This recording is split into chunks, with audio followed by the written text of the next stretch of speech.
14 के रूल 3 में दी हुई है मटेरियल्स फ्रॉम विच इशूज़ में बी फ्रेम्ड।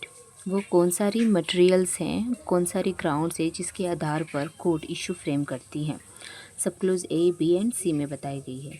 सब क्लोज ए में बताई गई है कि अगर कोई ओथ पार्टीज़ के द्वारा ऑन ओथ कोई एलिगेशन दी जाती है, या तो उस प्रेजेंट जो पार्टी है उसके द्वारा, या फिर उसके बिहाफ में कोई पार्टी दे रही है, या फिर उसके प्लीडर दे रही है, तो एंड सब क्लोज बी में बताई गई है कि अगर वो अपने प्लीडिंग के द्वारा कोई एलिगेशन बताता है, या फिर कोई इंटरोगेटरीज के आंसर सीट में आंसर सीट है उसके आधार पर जो एलिगेशंस आएंगी उसको देखते हुए भी कोर्ट क्या करेगी, इशू फ्रेम कर सकती है।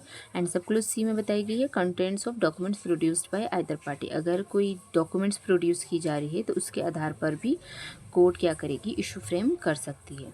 सब रूल 4 में बताई गई है द कोर्ट में एग्जामिन विटनेस और डॉक्यूमेंट्स बिफोर फ्रेमिंग इशू।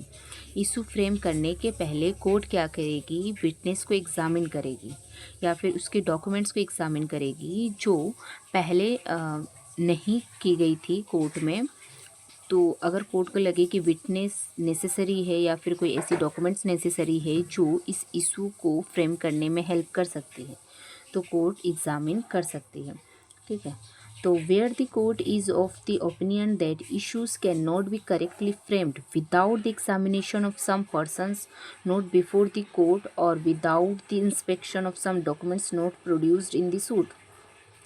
ऐसे डॉक्यूमेंट जो सूट में प्रोड्यूस नहीं की गई है, या फिर कोई ऐसे विटनेस जो कोर्ट में प्रेजेंट नहीं की गई थी, तो इनको एग्ज़ामिन करने के बाद कोर्ट इशू फ्रेम कर सकती है अगर कोर्ट को लगे कि ये इशू फ्रेम करने के लिए ज़रूरी है।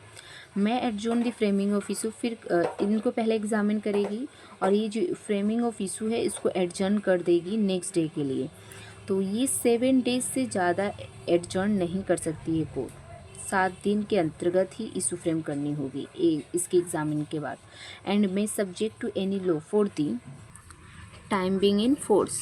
मीन्स अगर कोई ऐसे लॉ पॉइंट में कोई मेंशन किया हुआ है इशू फ्रेम के लिए डिले हो सकती है ये 7 डेज से अधिक, तो उस लॉ पॉइंट को पहले रखा जाएगा और ये 7 डेज की जो रूल्स है वो बाद में।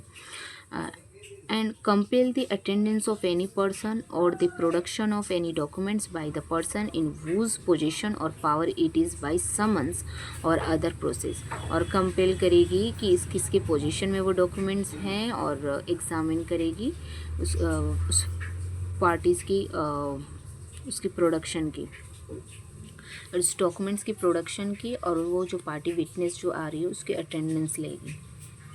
नाउ रूल 5 में बताई गई है power to amend and strike out issues. Sub rule 1 में बताई गई द कोर्ट में at any time before passing a decree amend the issue और frame additional issues on such term as it thinks fit. Court क्या कर सकती है, decree pass करने के पहले इशू को अमेंड कर सकती है या फिर इशू को ऐड भी कर सकती है। एंड ऑल सच अमेंडमेंट्स और एडिशनल इशूज़ में be necessary for determining the matters in controversy between the party shall be so made और फ्रेम्ड। और वो सारे इश्यूज़ अगर ज़रूरी है कि दोनों पार्टी के बीच की कंट्रोवर्सी को डिटरमाइन करने के लिए, तो वो ऐसे इशू को कोर्ट क्या कर सकती है, अमेंड भी कर सकती है या फिर ऐड भी कर सकती है। Sub rule before framing of before passing a decree. Sub rule 2 में बताई गई है द कोर्ट में also at any time before passing a decree strike out any issues that appears to it to be wrongly framed और introduced. तो strike out भी कर सकती है इशू को अगर कोई ऐसी इशू जो रॉन्गली फ्रेम्ड हो चुकी है। ठीक है।